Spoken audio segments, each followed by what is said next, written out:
E como foi conviver, assim, quanto tempo isso aconteceu? Por quanto tempo perpetuou esses abusos?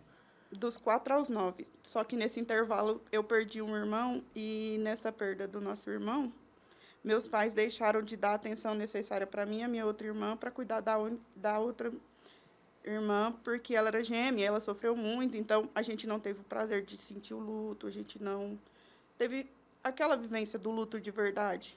Portanto, a minha irmã foi morar com a minha avó paterna e eu fiquei em casa. Então, eu era tida como, tipo, sozinha. E aí, aqui, quanto mais sozinha eu ficava, mais abuso acontecia. Era recorrente os abusos, no Sim. caso. E você disse que você não entendia em primeiro momento o que estava Não, acontecendo. Você só sabia que aquilo te machucava, que era você que não doía. gostava. E quando isso caiu na sua cabeça, tipo, cara, eu tô sendo abusada. Dentro de uma palestra numa escola. Eles comentaram que poderia estar ocorrendo com crianças, e aí eles falaram, um grupo de professores e um palestrante esteve na escola e falou a respeito do assunto, que isso estava sendo recorrente e que era para os pais observarem e as crianças também que estivessem passando relatar.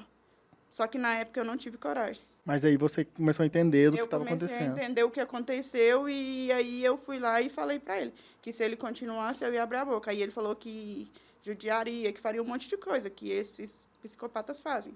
Você chegou a confrontar ele, no Sim. caso. E aí nessa época eu pedi pro meu pai que eu não queria tanto mais para minha avó, que era minha avó paterna. E eu já não ia tanto. Mas só que a convivência sempre ocorria porque a gente estava lá. Não tinha outro jeito.